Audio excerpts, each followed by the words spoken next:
Good evening, ladies and gentlemen, and thank you very much for making time for us. This is the Talk Point, where we get to talk and have conversations with regards to the political events and what is happening across the country.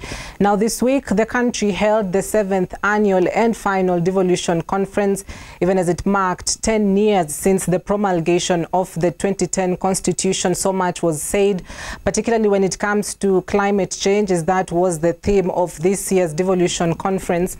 But 9 years later on, is devolution a success story? Is it failure? What are the hits and the misses when we're talking about the devolved governments or the devolved units? This is the conversation that we are having tonight. And to help me have this conversation, I'm joined by Benson Lavuna, an ANC strategist on my immediate right. Thank you very much for making time. And on the farthest right, James Mwangi, a political strategist. Good to have you again, James. Thank you. Indeed. Yes, welcome to the broadcast. I'm Cynthia Nanjala. Now, just begin probably with you, Mr. Lavuna. What really stood out for you, particularly for this devolution conference that, was in Makueni? Thank you for having me. What actually stood out was, I believe, the direction, the discussion that it's now becoming a reality that failure to protecting our conservation, then in the near future, the next generation might have a big problem, especially you look at the way our infrastructure has been designed, and especially if we take about just Nairobi. You'll realize there's been around it before it was before the capacity grew to around now what it is, between 5 million during the day and 3 million during the night. Then we realized that we've tampered a lot with the mother nature. We've been so fast on bringing up buildings than protecting our really desired environment. I'm happy when I see this. Then I remember that the struggles that people like Wangari Maathai fought for were not in vain, because you can imagine if we didn't have that, we wouldn't be having Uhuru Park, we wouldn't be having Karura, we wouldn't be having maybe those water catchments that are around Nairobi. Yeah. So for me, it is not too late. I think we can still salvage the situation, but the government, through the counties, has to make sure that the emphasis to make sure that we are rebuilding our conservation and catchment areas is realized. Yes, and Mr. Mwangi, there's been so much talk around this conference and the theme, particularly when it comes to climate change. And some say, it's very hypocritical of these county governments to come out now and have this conversation when it comes to climate change. And the question was, why didn't they do it earlier? Why have this conversation now? Is it too late, though? Let me start at this point.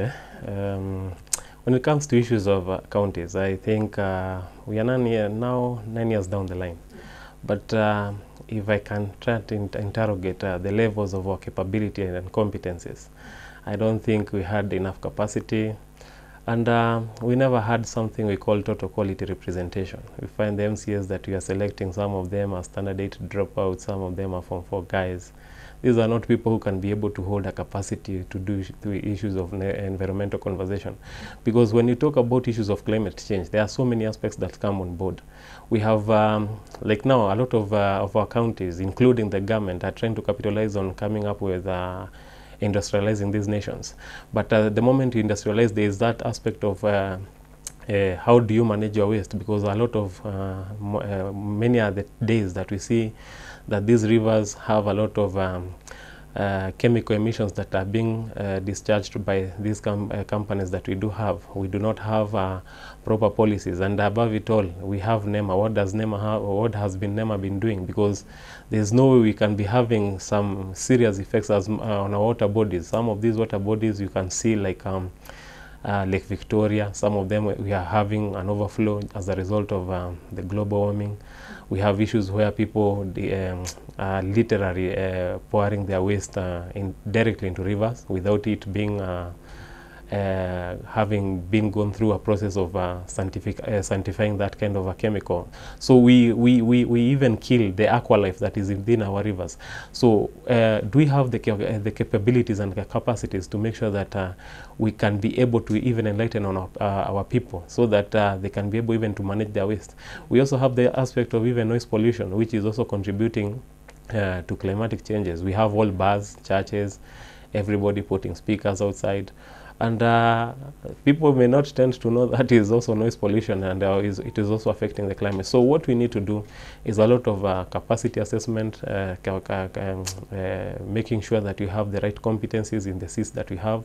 If we have the county assembly legislators, do they understand issues to do with policies that contribute to climatic changes, and the remedies that are to be placed? Because you cannot come up with a climate policy, a climatic policy, that you do not even understand how it operates. So we need first and foremost to build the capacity of the MCAs, the CEC members who are spearheading maybe the dockets of environment, and above it all, collaborate with national government through NEMA and come with sound policies that can salvage whatever has been left. Yes, and let us now look at the bigger picture really, and a lot of international groups or international media organizations will be looking out and will have to look for the question really on 9 years later. Is devolution a success story? From where you sit, was this something that the creators of the new constitution came up with and it worked, or from where you sit we are still so far away from the from success itself really? I'll begin with you, Lavon.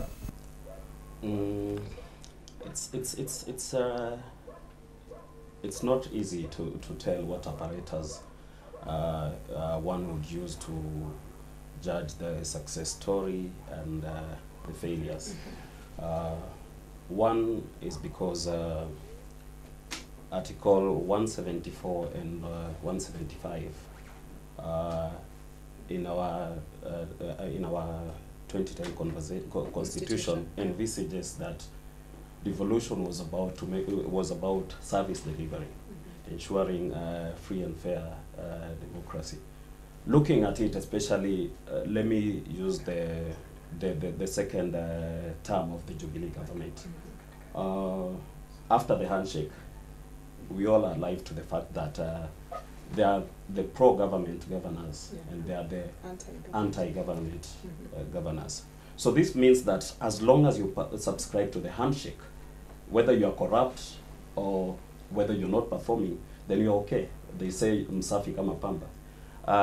If you're on the other side, then the ESCC will be knocking at your door. We've seen that when it happened with the Anwai Guru, and when he visited the Right Honorable Raila Amolo Odinga, she was said to be msafi kama pamba. So if that was the apparatus that we are going to use to make sure to judge if the county governments have worked or not, then it's a bit tricky. Number two, we have a scenario whereby we have Nairobi County, Nakuru County, Mombasa County, maybe Kiambu because of the vicinity within Nairobi and Machakos. When you look at this, then you realize that the other counties actually have to play a catch-up game. Why am I saying so? Because these were already developed counties, and like if you go back to counties like Marsabit, you go back to counties like Tana River, you go back to counties like Garissa, where they've seen road for the first time in the county era. So in such counties, then we will be able to judge and say these counties at least have there's a feeling that there is growth.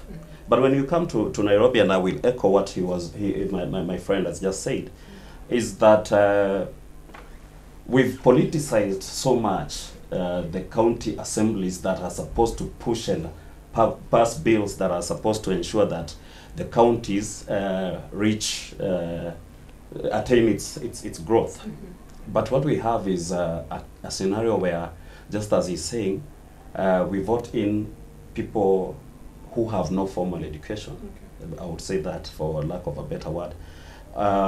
And why then do we have this? Then it trickles back now to the political parties, because the reason that we have such a kind of leadership and it's messing up the county growth is because if, for example, you were in party X and he was in another party, and that party is more influential in that particular area, they won't look at if whatever I'm presenting to them, they will look at the strongest party that he's in. So we have a long way to go. I believe that maybe in the second phase, from around 2022 going onwards, probably people will make informed decisions. Probably also people have learned from the messes, especially with Nairobi and County being and Kiambu County being examples. Then we will be maybe ready to make informed decisions, whereby we are not electing a political party, but we are electing individuals because of their agenda, because of their manifesto, and because of their capability. Yes, and Mr. Mwangi, I'd love you to weigh on this. I mean, 9 years later, is devolution just a mere jewel in the Constitution? It is nothing better than the concept that, you know, the creators of the Constitution really came up with. What is your thought? Constitution is one, the devolution is one of the best things that, let's say, the person who was at the bottom of the pyramid, the people that they call Mama Mboga and the likes, that is one thing that is, let's say, something good that has ever happened to him or her. The reason being is that the essence of devolution was supposed to bring services to the people, as my colleague has reiterated. And now it depends those people that you have elected in leadership, because I can attest to you that there are some people who do not even have an idea. You see now some of these positions that we hold, for the position, let's say for example a governor, he's not supposed to be a politician, he's supposed to be more of like a technocrat. But you find that for him to secure that position as a technocrat, he has to play a bit of some politics, and that's how you mix up issues. You also have a governor who is a technocrat, who has to learn politics because he also wants to tame his MCAs, because also MCAs are so fond of impeaching people. So in one way or another, you are trying to balance issues to do with you being a technocrat and you're trying to salvage your political life. So you end up serving two fires. So in the process, at times you see services go to a state of compromise, and that's where people end up losing. But if I can at least jog up your mind a bit, some of those people who have or counties that have managed to choose governors who are able to, let's say in a particular, in better terms, to say they are visionaries. I can give you an example of the governor of Kericho, Professor Paul Chepkoni. This is a person who you may not see him on the limelight, but the kind of infrastructure that he has done within his county is just marvelous. You can talk even about Wycliffe Oparanya, who is an economist. Any county that you see it has succeeded, it has somebody at the back of the mind who has a bit of some knowledge. Because if you see somebody like Oparanya, he has been an economist and a planner. You can see the kind of work he has done. He has come up with the hospital, which is a magnificent hospital, and that has opened up the area of Western to maybe a center of medical tourism. So the moment you have a visionary at the top, you end up getting services, and the common person ends up getting services. And a beautiful example is also with Nairobi County. We have had, okay, now the two governors that have preceded before us. You have Dr. Evans Kidero and Mike Sonko. In the 9 years that we have been there, not even a single hospital has ever been constructed. But you have somebody like General Badi who comes, and in less than a year, you have 24 hospitals that have assisted in even decongesting Kenyatta National Hospital. So it depends, at the end of the day, who are you putting at the top? And you see somebody like Badi, he did not come with his own ideas from the military. These are documents that lie within the county. Counties have something we call the county integrated development plans. That is a strategic plan for 5 years where you want to take your county. So if you don't have a visionary, then what you're going to do, you are going to have your citizens, the citizens of that particular county, being shortchanged. Because from the CIDP, the county integrated development plan, it is subdivided to ADP, annual development plans, which engage the public through public participation, because you this time in this day and age, you do not just come up with a project and you think that that particular project is good for your people. They have their own issues and what they want them to be fixed first. So through public participation, they come with a document, and that document is what general body at the moment is implementing. So policies are there, implementation is what is lacking within our counties. But how do people differentiate between, you know, politics and policies to be able to foster the growth of the counties? Because I think this is something that a lot of people can't be able to differentiate. Mm-hmm. Yeah.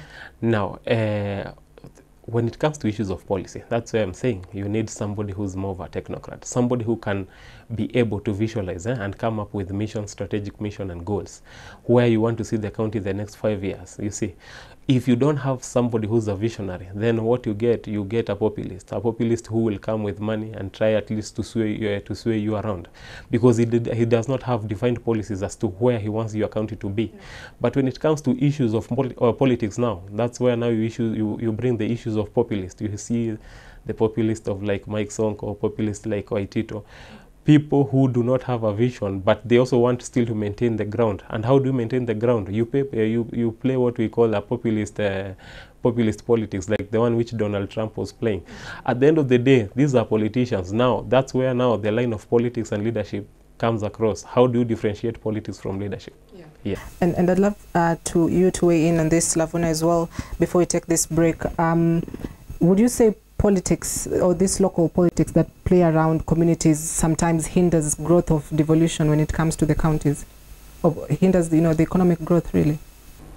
It does play a role.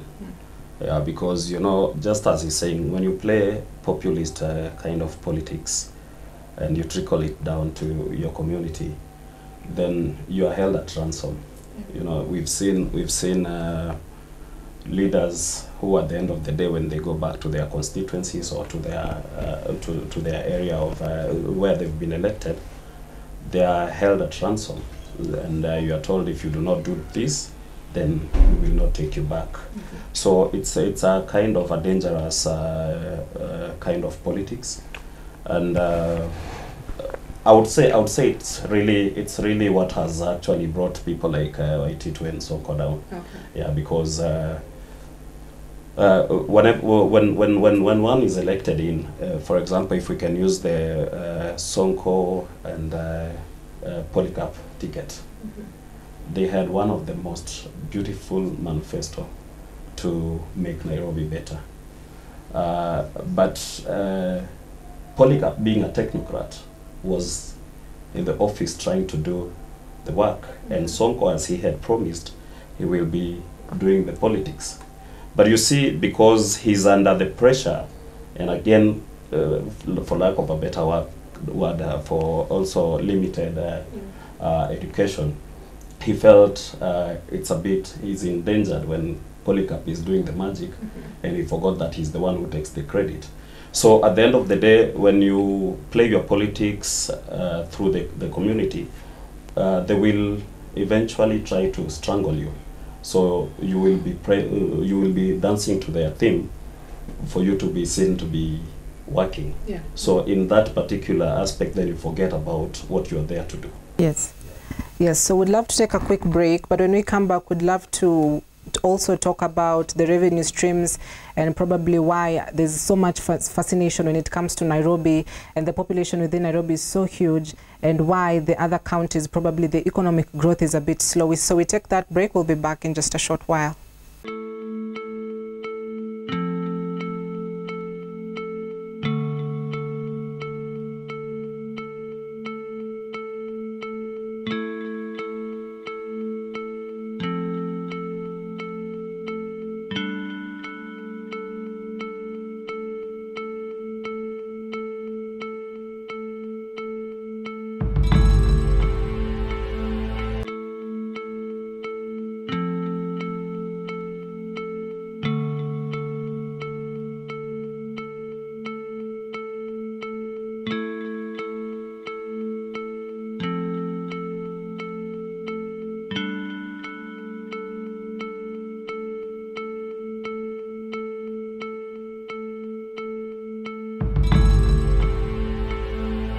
Welcome back to the Talk Point. We're still tracking the state of devolution 9 years later, even as we have just concluded marking the 7th annual and final devolution conference before we see a transition of power come 2022. And one of the key speeches, or one of the key things that Raila Odinga talked about, particularly for this devolution conference, is for the county governments to try and come up with their own source of revenue. And I'd love to read out for you what one Iraqi says in one local daily this week. Says, you know, the money that goes to the counties eventually gets back to Nairobi. It is simple economics. The returns are higher in Nairobi. That is why devolution has not diminished our fascination with the city. And I begin with you, Mwangi. I mean, looking at Nairobi, and if you weigh it with all the rest of the 46 counties, Nairobi's economy is a bit higher than the rest of them. How do counties now put themselves in the same position as Nairobi? What sort of county revenue streams should they try to come up with?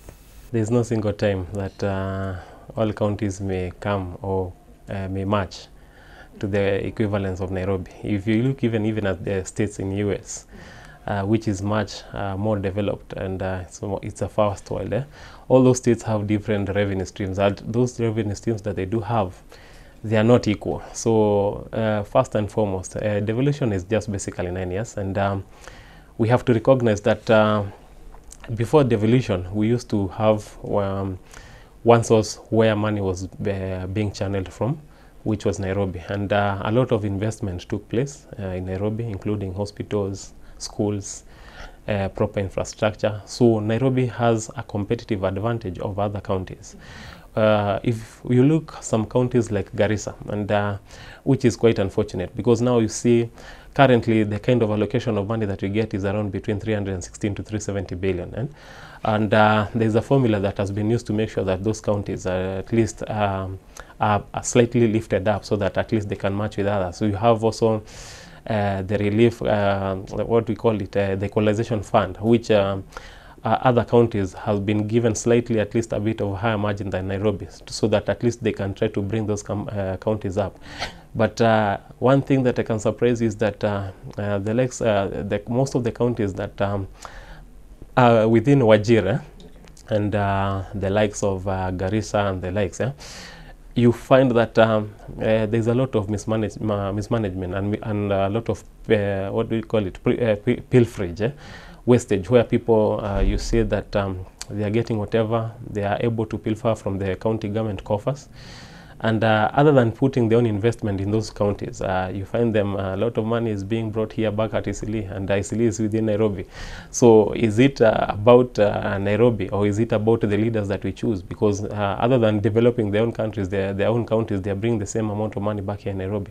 So those are things that we should put in consideration. You find a school like, let's say, for example, you had recently the governor of Marsabit giving sponsor a scholarship of up to 94,000 shillings per student.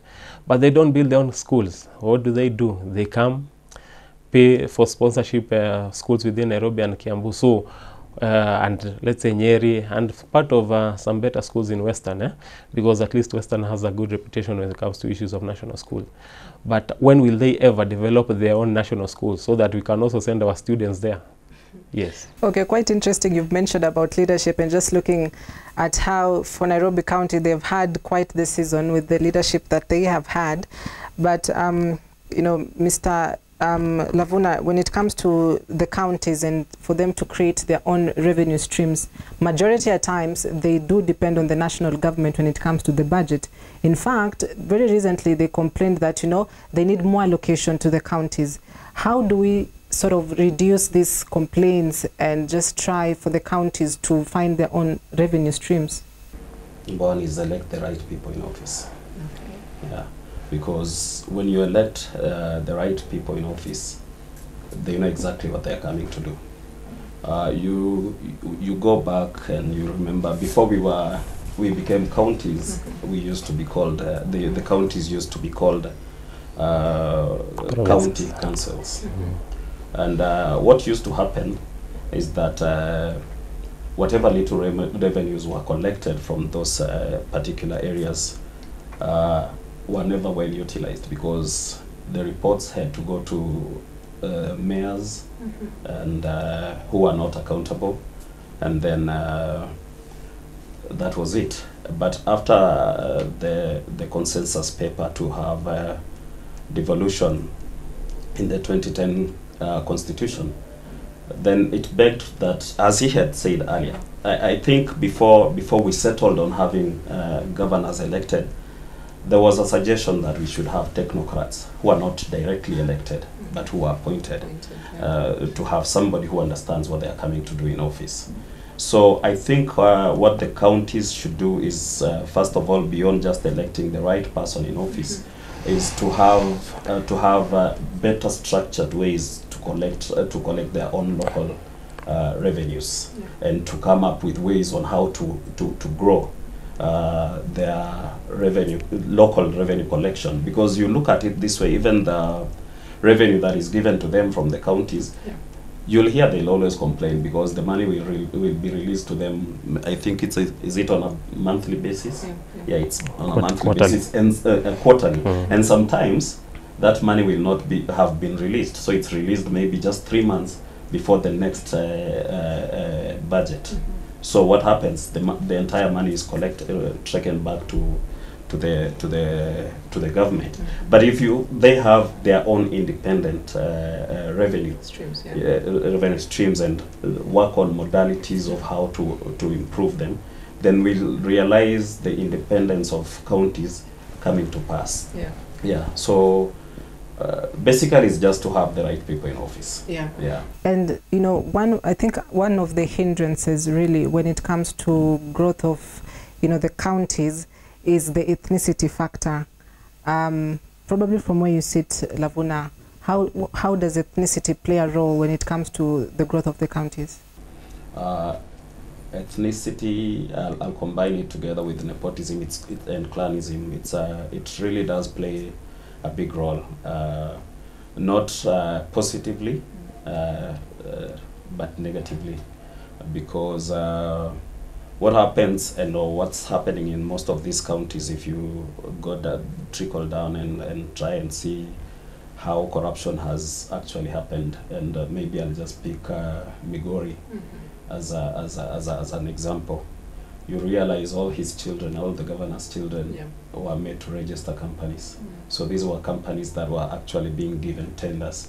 Now, it's generally, you see, it was just a family that was procuring on behalf of the county. So what does that happen? What does that mean? It means that money that is going to be paid to child A or child X is money for no service delivered at all. What we call air money. You just deliver air and you pay. So that one has really played a major role in ensuring, in degrading the counties from growth and denying them the much needed revenue and development. So I think the best we need to do, just as my brother had said, is because it's also constitutional that for any project that is being implemented by the counties, there has to be public participation.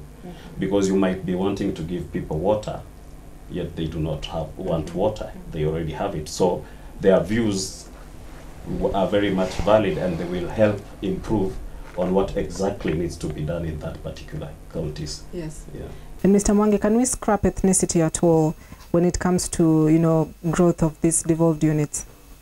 It's quite unfortunate that other than celebrating our diversity through ethnicity, we are trying to weaponize it and to demonize others. But let me tell you, the moment you put ethnicity first and people decide to loot, the moment they loot, you down there, they don't loot for you. Poverty will just strike, whether you are a Kikuyu, a Kamba, or whoever. So anyone who is practicing ethnicity and nepotism at the expense of other people, in one way or another, you are not supposed to be embraced at all. But all that said and done, ethnicity is one thing that if at all we had the right people, and this still boils down back to leadership, whereby you find we elect people who are populist, people who do not have an idea even what they're supposed to be doing. And as a result of that, that's now where pilferage starts, because now, assuming, let me give an example with you, assuming Cynthia was a daft person, so, and a governor, let's say for instance, a governor of Kitui, and you're a daft person, instantly what happens is that Cynthia will employ an economic advisor, a political advisor, an environmental advisor, including even an advice of what kind of food you're supposed to be prepared for. So that's what now where it starts. But now if you have Cynthia as a technocrat, these are things that you can be able to balance. You know, you do not need an advisor in areas where you have maybe a department of research who can research on your behalf, internalize that kind of a project that you have authorized them to conduct, and implement it. It needs a bit of some people who are technocrats and can be able to implement and go through research and implement the necessary recommendations that have been brought on board with the research team that you believe can be able to work for you. So what we need to do, regardless of whatever kind of the political tribe that we have, let's say, for example, I give you a good example of Kericho, where you have Paul Chepkoni, and who's their governor. This is a man who is able, as much as that is a place whereby I believe most Kalenjins may feel that that is their county. You have somebody who's can be able to work things throughout so that the common man can be able to benefit. You have also the likes of, I believe recently you saw what happened to Moi University, and that's the kind of shenanigans that you expect when you bring on board people who are totally or purely Kalenjins running a university that is supposed to be embracing people from even international countries, and to bring because let's say there are other people who I have followed up with that institution, and there's a topic that I understand that they offer that is called aeronautic space engineering, and I believe not many African countries offer that kind of a course. So in one way or another they have to subscribe through online classes. But it is surprisingly, when somebody in Nigeria sees that kind of shenanigans that is happening at that particular place, that if it's not your man who's on the leadership, then you decide to bring it down. At one point or another, you can imagine the kind of revenue that that institution was bringing. An institution that is holding close to around 10 or 15 billion shillings goes down the drain. And you can imagine the economic lifeline of those people who are within that particular county. So this is what tribalism and ethnicity can bring us to. So what we are supposed to do, put the right people in the right places for you to get proper results. Yes, and as we wind up, 48 governments in the Republic, 47 county governments, 1 national government. 9 years later, has the national and county governments been able to correlate very well from where you sit, Lavona? I don't think so. We've seen a lot of wrangles, we've seen a lot of complaints from the governors, and I think that is because of the delays in the disbursements of county funds. Yeah, because it's a reality that we don't have a single year that the counties have been able to get their allocations on time. However, again, despite the relationship, that does not give them a leeway that maybe those who have not performed is because of the delayed funds. That is the reason why now counties have to make sure that they insist to put structures in place that will help them have their own revenue. Yeah. You know, to know how to expand on their revenue. I don't know if this is my closing remark. Okay. Yeah. So that's said and done. I think the counties, as we benchmark the 9 years of progress, I would say that there are counties that have done quite well. There are counties that are still struggling because of politics and maybe because of delayed funds, because This is the first edition of county governments, so there are others that are still running. Those that have done well are the ones that managed to elect a second term governor. That continuation has been possible to show some kind of development. If you look at maybe even with the Makueni that is hosting the events, you look at Kakamega, you look at generally counties that have had the same governor for the two sessions have done well. Yes. Yeah. Yes. Mr. Mwangi, probably are there necessary competition between national and the county governments? Let me put it this way, and I'll pull a bit backwards. You know, when we had, I think it's the second president, Daniel Arap Moi, there was still this issue of Majimboism. And it was more of just like a setup of these counties. And one thing that Moi feared the most is to make sure that you have Majimbos, because he knew he would rather fight one dragon of corruption at the national level other than fighting 48 demons. other than fighting 48 demons. So I would want to encourage the President Mwai Kibaki, the one who spearheaded the passing of the Constitution, and the President Uhuru Muigai Kenyatta at least implementing, because he has been the first president to implementing these devolved units. And as much as we say that there is no good chemistry, as for me, I think there is good correlation between the counties and the national government. And I can give you a case in point. When COVID struck first, there was an allocation of resources that was given to all counties. And we found some counties like Mombasa, through Governor Joe, it came up with just a sterling job. And you saw the COVID beds and everything, and he did a sterling job. And if you can recall, there was no better chemistry before Joe and the President Uhuru. Yeah. But it depends now, just as I told you, it boils down to the leader. Whatever you are being given, are you able to put it into use and to proper utilization? Because you had some places, the standard was that you are supposed to have 300 beds. Yes. And when an interrogation and was done on the level of preparedness within our counties, you found some counties having 17 beds, and yet they had allocation. Yes. So I don't know at what point. At that point, we can blame the national government not supporting them. You are hearing that from the time on the inception of the county government, currently the government has been able to devolve $20 billion. That's an equivalent of around 2.1 to 2.5 trillion. So as much as people say that there's no good blood, if the president did not have good intentions, then he could not have devolved that kind of amount of money.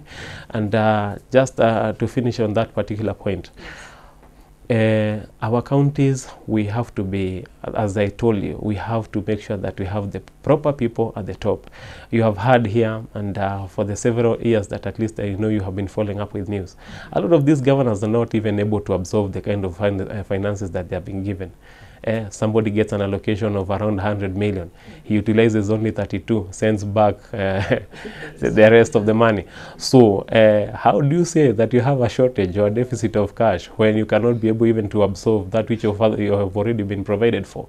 So let us put the right people. I think you will not hear a county like the one which is being spearheaded by Oparanya, giving back money, because that's an economist and he knows how to plan. You know, resources are scarce. Yes, yes.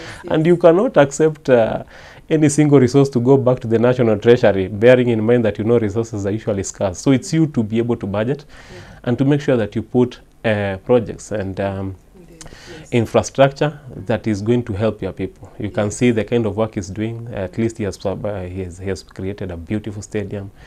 The health infrastructure is good, the road infrastructure network is good, because the moment you don't have a plan and a solid plan, that's how money goes back to treasury. And why should you demand for more if you did not able to utilize the previous one well? Yes, good question. Closing remarks, Lavana. My closing remarks to the viewers is that as we approach the 2022 elections, let us put in office the right people. If what we need is to have good infrastructure, good schools, service provision, that can only be attained by having the right people in office. We should avoid these promises of tokenism, because that is actually what has rendered our youth jobless. That is what has slowed down the economy. And that is what has also contributed in terms of insecurity. Yeah, because once young people are used to handouts, the moment they don't have, your safety and my safety is not guaranteed. So for me is that let's have the right people in office. And for me, I think being an ANC member, I want to believe that we have the best candidate to provide leadership for the government for the next 10 years. Okay. He has one of the best blueprints, the Uchumi Bora, that is going to ensure that we have economic recovery, that is going to ensure that there is reduced taxes. And we are not just reducing, it's not talking about just reducing taxes. We are reducing taxes so that we are lowering taxes so that we can double the number of taxpayers. We are promising also to cut down on cost of production. Yes. Yeah, because it's in that way that we will have to win back our investor confidence. Yes, yes. We have so many young people, investors who've left to our neighboring countries. They've gone to Rwanda, they've gone to Tanzania, they've gone to Uganda, and we need to ask ourselves why. Because the rate, the value of doing business in Kenya is extremely high. Yes, yes. Mr. Mwangi, any closing remarks in a minute's time? Yeah, and today I want to spare my convenience, spare my son because I believe it was more of like a technical conversation, not a political conversation. Okay. So I'll spare my friend. Okay. But the closing remarks to the general public, the general Kenyans. Make sure you select governors who can be able to speak with you. If you elect people or leaders who cannot be able even to speak with you, then you do not have the first place to give them your vote. Because there is no need of maybe you're a governor of Mombasa or Kericho or whatever. And yet the first home that you want to own is within Karen. Create your own Karen in Kericho, create your own Karen in Busia, so that you can be able to devote funds down to the people. If you want to, you're usually told that before you go to heaven, you first make your small heaven here on earth. So make your small heaven in your own counties before you start thinking of coming to Nairobi. Otherwise, the moment whatever amount of money you get and you bring it back to Nairobi, Nairobi will still have the large share of the resources. So whatever that you have, stop bringing money in Nairobi, devote it to your counties. Thank you. Indeed. Thank you very much for your company, gentlemen. On my immediate right was Benson Lavuna, the ANC strategist, and James Mwangi, a political strategist. As always, it is a pleasure to have you. And we have just concluded marking the 7th, annual and final devolution conference. We shall see a transition of power come next year, 2022. Some of the governors are serving their last term, as others will be serving their first term come 2022. Still tracking devolution 9 years later, the hits and misses. Is it a success story? Is it a mere jewel in the Constitution? That was the conversation that we were having today right here on The Talk Point. Thank you for your company. I'm Cynthia Nanjala. Till next time, have a good night.